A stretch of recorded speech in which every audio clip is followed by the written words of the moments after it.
Hello everybody, this is Danny and Wanda from Deep South Homestead. We making this video because we believe that every homesteader and every citizen should be prepared for whatever comes their way should they be a problem with an intruder in the house, someone trespassing. I mean, there's lots of areas that should you be confronted in a dark alley somewhere, in a parking lot, unlocking your car, you know, in any environment, should you, doesn't have to be a homestead, at a restaurant, wherever. We've had people just where in the town Wanda's from that was actually shot in restaurants and stuff like that. We feel like the world that we live in today, that preparedness and training is of the utmost importance. And do we want to give them a little background, like mine and yours, so that they know about, because see, let me tell a little about mine and you tell then yours, because just real brief. That's fine, yeah. Okay, so I was raised, there were no guns in the house. Maybe a shotgun or something, but no guns. Not because my father thought it was wrong, but because he wasn't a big hunter. He only hunted small game on occasion. He just did not carry a pistol or anything like that. And so I grew up only seeing guns when my uncles were going hunting around Thanksgiving or Christmas. Then I married and guns were a very big part. He carried all the time. There was always guns everywhere. So I was scared of guns in that situation, but I never learned to really shoot anything but a .22 and a .25. It's the only thing I ever really shot. When I met Danny, I've not really shot guns. I've shot the crossbow, and was that it? That's all you've done? That's about all, yeah. The pellet rifle. The pellet rifle, the air rifle. The air rifle. So I come from a background of not knowing basically anything about guns. I'm a little bit different. My dad did hunt. He hunted regularly, not with high-powered rifles, but with shotguns. He hunted bird, he hunted squirrels, rabbits, things like this. He was not a deer hunter. But as I grew into a young man, moved out on my own, I quickly embraced firearms. It was one of those things that I moved away and I become an avid deer hunter. I was a shooter for about 9 years of my life, and it taught me many things. I was very accurate at what I'd done. Taught me lots of discipline with weapons. Mainly rifles is what I shot with. I shot long distances and stuff. The deer hunting part of it, I killed so many deer with a rifle till honestly I quit even wanting to shoot a deer with a rifle. And I actually began something that my father started in me as a 12-year-old boy, was archery. And I laid the rifle down for many years and embraced archery and was an archery hunter for up until I tore the rotator cuff in my right shoulder, which was just several years ago.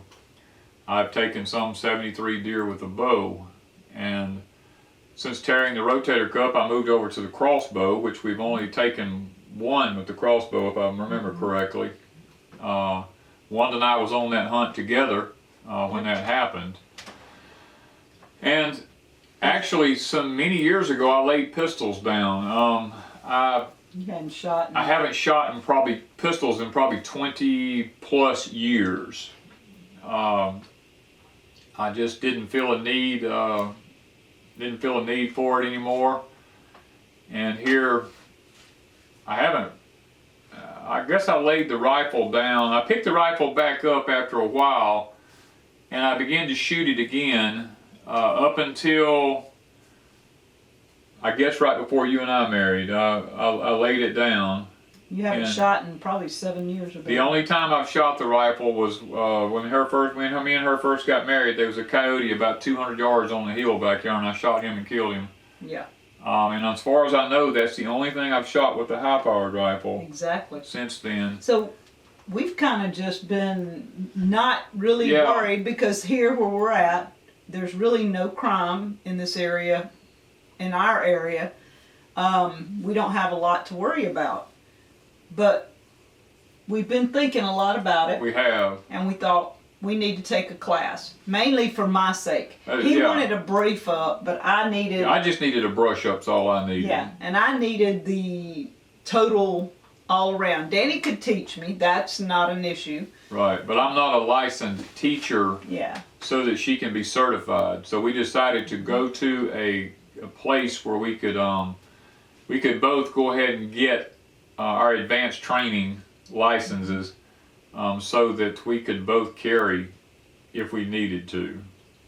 And our reasons for actually wanting a concealed carry are a little different. They're a little different than most people. Mine would be if I went to town, something like that, I have it with me in my purse or on my person, because there's so much going on, even in our small town. You don't ever know. You never know. You don't ever just breeze through and have the happy shopping trip that you used to have. Right. Where I came from, like Danny said, there was issues. I had people taken at gunpoint in parking lots. One lady was taken at gunpoint as she stopped at a stop sign because her doors did not automatic lock. When she got in and shut her doors, she had to reach and lock them so they didn't automatic lock. When she stopped at a stop sign, somebody jumped in with her. There's all these situations, and so moving out of that city was great. But I needed to get used to a gun. I have been scared of guns for so long, and we went to see Danny's friend. He has the classroom, he has the range and everything at his house, and Philip's an excellent teacher, excellent marksman, and he walked us through all these different aspects, things that I didn't know, and I asked more questions, didn't I? You asked a lot of questions. That's okay, that's what you're supposed to do. Yeah. So when we got there, the first thing, the most important thing of the day, the donuts and coffee. Oh yeah, there was always the refreshments. Yeah. Yeah. Well, I didn't eat any of them, but she liked it. I liked it. No, but Philip was very knowledgeable, very skilled, knew what he was talking about. Yeah. Very patient. He was. He was a very patient individual. Yeah, because I needed that. Yeah, because he was a lot of one-on-one. Yeah. I knew most of what we were going through because I'd already been through a lot of it. Although I did learn, let me say that, in my concealed carry, I learned that the concealed carry weapon must be smooth on all corners. You can't have any protrusions out on it anywhere, for the risk of, in a fast situation about the pistol hanging up. I learned that I'm a Glock person. I can't help it. The Glock is it's like a 3 or 4 part gun. It comes apart and instantly you can clean it within a matter of a minute and have it back together. It's extremely easy. You can, like we mentioned in our other video, you can throw it off top of a 10-story building and hit the ground. It will not misfire. It won't go off. You can pick it up, still shoot it. You can throw it in the dirt, it still shoots. You can put it in salt water, it still shoots. I mean, it's just an all-around good weapon. I'm not saying the others are not good. Now, we use Rugers, we use Smith & Wessons, we used Glocks. I mean, there was the 380. The 380 was it was a different one altogether. I don't remember the name. We looked at an array of guns because the guy had just a massive amount of weapons, and we learned that when I first picked up one of the Glocks, so I think it's the Glock 26. Yes, the that's Glock the one 26. we both liked. We both liked it, but the grip on the bottom of it did not fit my hand because it was just short. My little finger slid over, and I just laid it down. I told him, I said, I don't like that Glock. And he goes, well, what's the problem? I said, well, it's the fact that it doesn't fit my hand. My little finger moves. Danny has big hands. I got large hands. I said, I'm gonna lose my grip, and it's gonna cause me to not be accurate. And he said, just a minute. He changed the magazine chamber in, and he said, now try it. And I picked it up and it fit perfect. He said, see, that's what I'm trying to tell you. That's a $550 gun that you just had in your hands. He said, and you were willing to discard it because of a $15 clip in it. He said, you have to understand that today the gun industry alters these guns to fit everybody.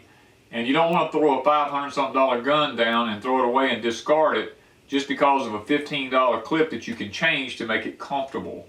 Yeah. And those are some of the things we went through, some personal things that we talked about in choosing a weapon that fits you personally, because yes, don't just go buy a weapon. Yeah. His one big thing was, Danny, don't go buy Wanda a weapon. Let Wanda choose her weapon. Yes. You can guide her in making good decisions, but don't just go, because his wife even came in and she goes, he went and bought me a gun, and she said, I hated it. She said, it just didn't fit me. I didn't like it.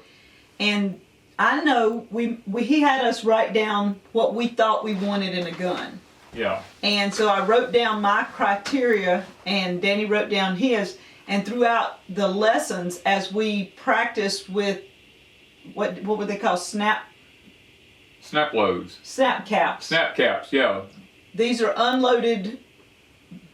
They're dummies. Dummy bullets, you they're might just say. Dummies is all. So we could practice loading and unloading and reloading and all this stuff. Yeah, a multiple array of different weapons and how to handle them, how to hold them, and how to load, how to unload. And that showed me safely. Right there some of the guns I did not want because I had so much trouble trying to load them. Yeah. And I'm like, okay, I need something much simpler. Some of them, like Danny said, I wanted a smoother, rounder, because I'm not a big person. If I try to hide a gun somewhere, it's really not going to be hid on me. I need something that's not going to be sticking and you see all the barrel or something. You don't need to see it. And so that was another issue with me. My idea of what type of gun I wanted changed as the day went on. Yeah. Because we both eliminated some, added other features, things like that, as you know, and it was really pretty cool. A lot of it was muzzle blast that we tried to deal with. The fact that when it was grip, when you put your weapon up, and you squeeze, the fact that it pulled your wrist up extremely hard. Wanda has weak wrists, so we had to choose a weapon that that the chamber lay lower on the gun, closer to the bridge of her hand here, rather than sticking up high above it to push the recoil more into her arm rather than into her wrist and cause an upward action. Things like that people don't think about. Yeah. And that was one of the big issues with her. Yeah, because I tried the 9mm. I wanted to be able to qualify with that. And with another hour or so practice, I would have. She would have if we could have afforded the bullets to keep going. Yeah. But in order to let me get on through, he gave me the 22. And in a matter of a few rounds, I could shoot target easily with the 22. Not a problem. Even the 380 you weren't bad with. And the 380 was pretty 380 decent. was a real sweet gun to shoot. And I went back to the 9mm and shot it again before we left, because that's something that Danny really is thinking about getting. Yeah. And if he gets one like that, I need to know how to shoot it. And even though that might not be my gun. Won't be your gun, but we'll do tons of practicing with it. Yeah. I mean, there was lots of things that the class was extremely good about. Was, if you're concealed carrying, mainly if it's in the chest area or the side, we definitely don't want to carry around behind us. That was one of the things the class taught. Definitely don't want behind you, because you've got that swing out arm motion coming around, and that's not good. One of the things we were taught, if you carry inward inside in here somewhere, you come out, you grab, you go straight forward with it. There's not anything, there's no hand coming in this way, there's no hand coming in this way, there's no coming down, there's no coming up. It's an inward, out, straight motion. It really was what he really talked about. It saved seconds in a life saving situation. Seconds count. 3 seconds can determine your life. And many of the people he had been training, they had like a 10 or 15 second to get the gun out and get the draw. He was able to bring them down to about 3 seconds or less. And to do that's amazing once you learn the procedures. You learn how to be a consistent shooter, how to hold your hands, Eyes. your eyes. You know, most people want to close one eye. I closed an eye most of the time, and shooting that a pistol, you never Yeah. close both eyes because you have to use your peripheral vision as well as your line of sight in front of you. and that was one of the biggies with me. Yeah. Another one was when I was holding it, keeping my finger where it's supposed to be and not on the trigger. And then when I needed to go to the trigger, not going when I needed to, waiting till later, and then it was pulling my sight you off. It was pulling you off as you moved your finger. You were pulling off with it to the right. Yeah, and I had to readjust that. Yeah, stance, all about our positioning, getting your body. Of course, I already knew that from being a shooter, but you know, Wanda had to work on that tremendously to get her posture right.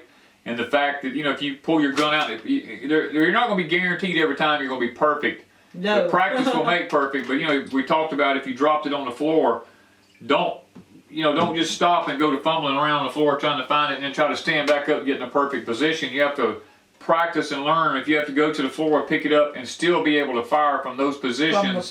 From the floor and still be accurate with it. You know, I mean, these are just lots of things that was brought out in the class. It was taught if the gun jams. And that actually happened to Wanda had one misfire and one double. Both one of them. Both cartridges were in the gun at the same time. Yeah, and I had to deal with both of them on the range, and which was perfect. We were trained in the class how to do that. Like you have what's called a stovepipe. If the bullet comes, it just hangs up, sticking straight up out of the gun. You have a misfire that you have to do, a hang fire. You know, squid. All these different things that you learn in there, and how to actually get that gun unloaded, cleaned out, and the magazine back in it in 2 seconds. And get it ready to go. And keep firing, because it's a life-saving situation. If you're sitting up there and your gun jams, the worst sound you'll ever hear in a life-changing situation in an attack is the click of a gun and nothing happens. You know, and when that happens, you've got to be able to look at that gun and know what happened and correct it within 2 seconds. Yes. Because in 3 to 4 seconds, a person on the other side can advance and actually overtake you and kill you. Even if they don't have a gun in like 3 seconds. And you have to be able to fix that bullet situation in that gun, which is relatively easy once we were taught how. And that was the cool thing. He did show us some of those, and maybe later when we're working with things, we probably will be demonetized on this video. This video will probably not be monetized, but that's okay. But we had fun. The class was 8 hours. Yeah, it was an 8-hour course. Really, nearly 9 hours. Well, it was 9 before we left. Yeah. And we had a good time. They were friends of Danny's, and I've known Rhett for 5 years now, his wife, and we really had a good time. And he was very thorough. Preached safety all day long. That was the whole thing. That was his biggest thing. He wants you to be safe, and he wants you to be able to take care of yourself. And in a combative situation, if somebody's advancing towards you, he talked about the attitude. He said you can have all the knowledge and all the skills. That's the 3 things we learned was knowledge, skills, and attitude. He said, but if you don't have that attitude, that when you need to pull that trigger, you can do it, then you're going to lose your life. Yeah, you don't need to take the course if you don't have the attitude. Yeah, that you can actually shoot that gun. Yeah. And then secondly, that gun never comes out of your holster unless you plan on pulling the trigger. Yeah. Because you're going to die if you don't. You know, and don't just... It's one of the things we talked about. It's not like I'm going to threaten you and you pull a weapon out and you start threatening somebody, or you pull a weapon out just because you feel like it makes you safer. Because once you do that, the intruder's going to go ahead and take you. If you ain't, when that gun comes, you're just going to wave it around at them. Yeah. They're going to go, okay. It's almost like a kid. If you sit and tell your kid, "I'm going to spank you. I'm going to spank you. I'm going to spank you," and you don't ever spank them. Right. Eventually, they're just going to look at you, run around, do whatever they want to do, and they're going to know you're not going to spank them. If you pull a gun and you show it to somebody and you're saying, "I'm going to shoot you. I'm going to shoot you," they're going to go, "Yeah, right. You ain't done it yet." Yeah. they'll shoot you. Or either they'll Because that's advance and take it away They'll from advance you. and take it away from you and kill you with it. I mean, the gun should never come out of the holster unless you plan on pulling the trigger. Yeah. You know. And we were taught range skills. You know, we were taught when we got to the range, you know, how to be perfectly safe at the range, which I was a shooter. I already knew that, but I mean, it was a good training for Wanda. I've never been to a shooting range, so that was a good lesson for me. Yeah, really good. To know that when you go to the range, not to ever pick up or drop, if you drop something, not to ever touch it until you know everybody is clear on the range. The range is clear. Because the mama in me and the wife in me and the housekeeper in me, if I drop something, I'm going to pick it up. Yeah. And so that was a habit I would have to unlearn if I was going to the range every day. And one of the things that I had to ask a question on was when I got there, I had to ask, I said, now I've been trained to shoot a rifle. And now, am I going to have to unlearn 30-something years of training to be able to take this course, you know? And basically the answer was no.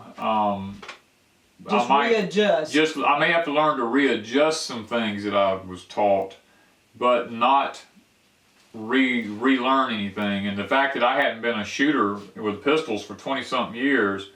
It's almost like new anyway. Well, he told me, he said, it's like riding a bicycle. Muscle response will return.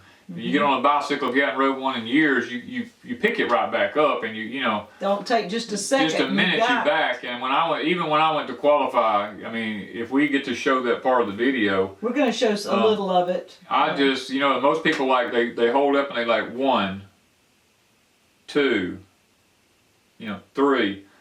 You know, when I picked up, my first shot was bam. The first one I seen where it went, and I was able to adjust because of just the fact that I'm a shooter, and I just like bam, bam, bam, bam, bam, bam. And I just clipped them all off right quick, just simply because the muscle response kicked back in. Yeah.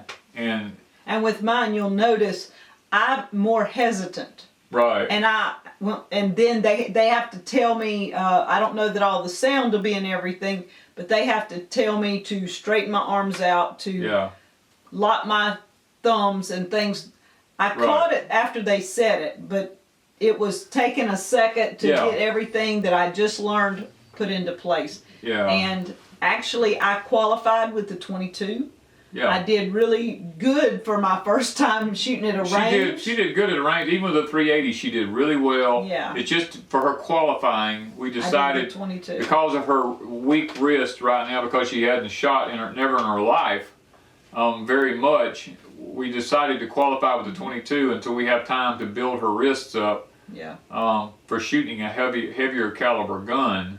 And you'll notice that even with the .22, when I shoot 2 or 3 times, and then I have to put it down and rest my arms. I can't just sit there and steady shoot like he could, because he was used to that. I'm not. Right.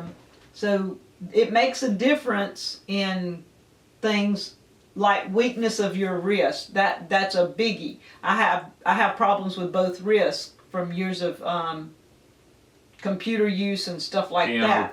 Piano playing, different things. I need to carry all the time, where Wanda doesn't necessarily, because I'm always out on the farm, and there's many times where I've run across rattlesnakes. I need to be able to pull. Fox. We had a fox on our property one day. If I'd have had a pistol on me, it doesn't have to be concealed on my property. But if I'd have had a pistol on me, I could have took this fox that was messing with our property here and our animals. I could have took a coyote one time.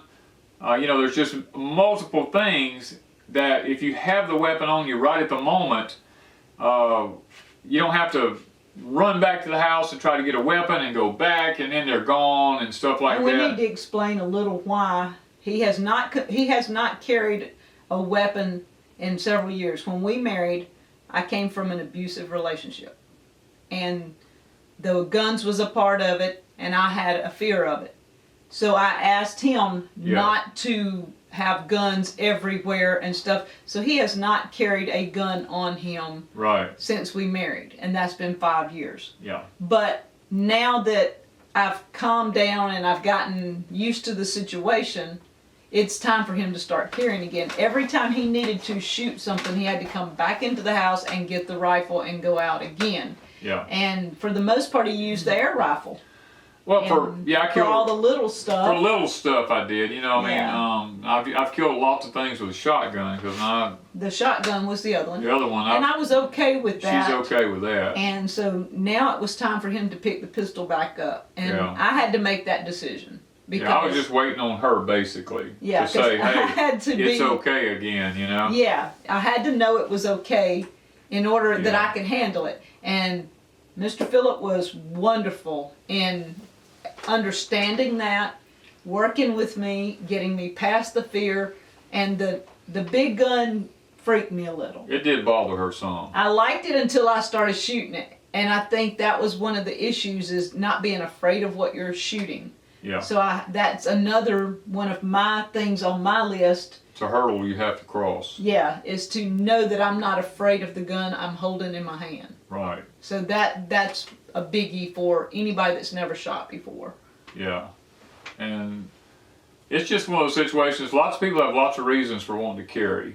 We're not carrying just because we can. No. That doesn't even play a part in it. Mostly what we are concerned about is here on the homestead, danger of a snake or a wild animal, a rabid animal. There's lots of times I've caught coons and possums in traps and stuff like that, and I have to come all the way back to the house, get a gun, go all the way back down there. And a lot of that would have been, he would have been fine if he had Yeah. been, and we didn't have to have a license for that. No, we don't have to have a license for that, but I would just like to know that I've still got my weapon on me and I can just use it at any moment. And when we go to town, or we leave and go anywhere in our state, we would like to know that we can protect ourselves. we can if we need protect to. ourselves if we need And to. And we, in Mississippi, let's make it totally honest, we didn't have to have a concealed carry. no, we don't have to. Mississippi is open carry. It's an open carry state. Yeah. And you can have your weapon in your vehicle with you. I mean, it doesn't matter. But if we were to walk into any building with an open carry and have that on us, it would draw a lot of it attention. would draw attention. And We we don't would want probably that. be stopped and we'd be asked questions. We would rather have our concealed carry. Nobody knows. We're just plain Danny and Wanda walking through the store, walking through the Yeah. restaurant, whatever. I mean, wherever we go, we don't want people to know, and we don't want to draw attention. Right. That was our biggest. That's not the point of it. Yeah. It's not the point. Is not to be like a bad guy walking around with a We weapon. don't want people to think I don't even that. want anybody to know that there's even one there. And even in churches, lots of churches now, it's Are starting to carry. churches are starting to have security guards at doors. I was a security guard at a church, and it's sad that in a religious setting that you have to have that now. You have to even go that far. But a lot of the time, there's been church shootings everywhere, and churches now. Are on the Well, at line. least the church I was at took my advice and locked all the doors except the one entrance at the front, Yeah. rather than having a bunch of men, around everywhere. So that's our purpose in taking this course. And we didn't want just the concealed carry permit. We wanted to be able to have the advanced concealed carry permit, because if you have just a concealed carry permit, you can't carry your gun into certain locations. Where if you have the advanced, you can. Now there are places that you cannot, even though you have the advanced. You can't go into courtrooms. They explain to us there's places that, and we'll have to check with our local enforcement officer when we go. They'll tell us where we can and can't go with these weapons, but most everything will be most okay. everything with will us. be okay. Even if a store says no weapons allowed, if you have the advanced, you can still carry in Mississippi and go in concealed. But sometimes if you want to show respect to the business, You just leave it in your you car. just leave it in the vehicle. There's just lots of rules and lots of regulations. I mean, and we try to abide by every one. And one of the things is if you get stopped by a law officer, look, they already know. We're already in the system. Yeah. When they pull you over and they come up, they're going to ask you, do you have a weapon on you? Because when they pull your driver's license up, That's going to it's show. going to already show. So when you go to give them your driver's license, we've already been taught. just go ahead and give them the other permit too when you hand it to them. Keep them together. Keep them together, and let the officer know that you do carry. Keep your hands on the steering wheel, you know, things like that, so that they don't feel threatened. Turn your dome lights on in the vehicle before he ever gets to the vehicle, so he feels safe. It just goes a long way in showing some respect to the officer. And keeping the respect for an officer. Yeah. There's a lot of people that don't respect police officers, sheriff's department, stuff like that. We want them to know that we do respect them. Yeah. And that we are their friend. We'd rather have them help protect us. Yes. You know, I don't want to make enemies with the police officer and then have... Well, I'm thankful for them because I can't do what they do. I don't have that in me. Yes, I don't either. Know, and so they do have a tough job. Yeah, they have a tough one. So we do want to say that we are thankful for their service, and we don't want to be creating an issue. So we want to be safe with it at all times. So if you ever stopped, have them both ready. Have them both ready. Just when they ask you for your license, just give them both of them, because when they run them, they're going to know anyway. So you might as well just be up front with it. You can't hide. You might as well be up front with it and give it to them and just let them know. But anyway, guys, we wanted to make this video just to tell you, you know, if you don't have the concealed carry permit, or if you do have it, go on and get the advanced, because we disassembled weapons, we put them back together, we do it in the dark. You know, I mean, literally, I can shoot in the dark, and it's just... You learn about a lot of guns. You learn about a lot of guns. You learn about safety. There's just so much. We can't even talk about it all here because we spent 8 hours doing this. There's no way we're going to sit here in 25, 30 minutes or wherever we've been and tell you everything we learned in a day, because it's impossible. It was a good class. Even if you do not want the concealed carry, find a safety class. Yeah. And take that. If you've never shot a gun and you're thinking of taking and buying one, take a class first. Make sure it's something that you can do. One other thing, don't just do the 2-hour course. Yes. Guys, that's just to get the permit. Don't do that. Go ahead and go the full 8 hours. 8 hours or whatever your course ends up being. Go ahead and go for the advanced. And make sure you've got a good teacher. Make sure the teacher knows what he's doing. He's not rushing through something, and that he's very thorough with you. And that's one thing we appreciated about ours, is he was extremely thorough. Took one-on-one time with Wanda, all the time she needed, and did a good job. And that's what you need to look for when you're looking for someone to teach you. So I guess we've gone long enough. Guys, we enjoyed sitting here talking with you about this, because we believe that every individual, while you have the freedom, needs to take the opportunity to go for the courses. And we're not trying to say that weapons are a bad thing, but they are for your protection. And I think it's good for every homesteader and every person who feels the need to. And it may not be for everybody. No, you know, and it wasn't what we needed for a while, because I needed to get past some things. Yes. But when you are comfortable, and if you are even contemplating getting a gun, please take the class. Please take the course. It's well worth it. Find one. There will be one in your area somewhere. So take it, get certified, and do it right and do it safe. Okay, guys? So that's it. Thank you, guys. Thank you, guys, from Deep South Homestead.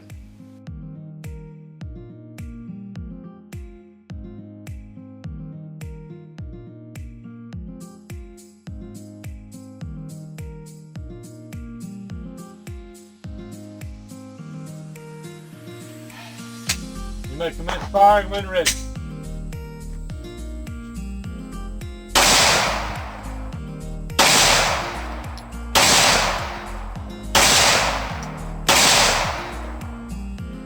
You may commence firing when ready.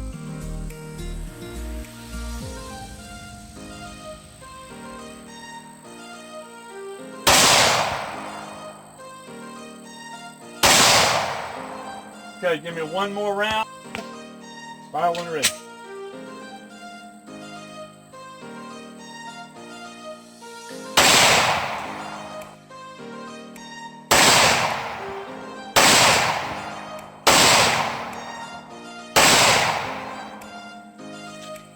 You may commence firing when ready.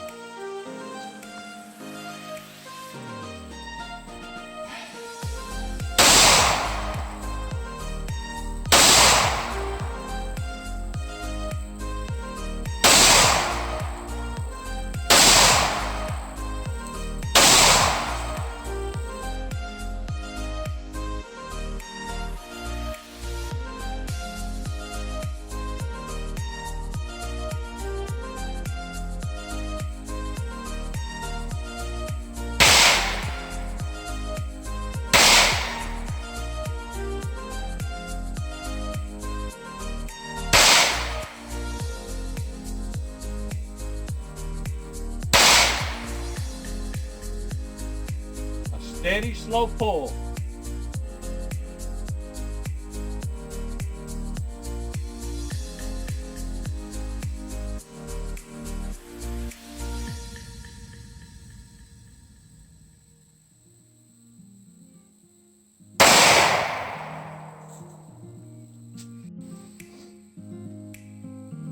Okay, load your weapon.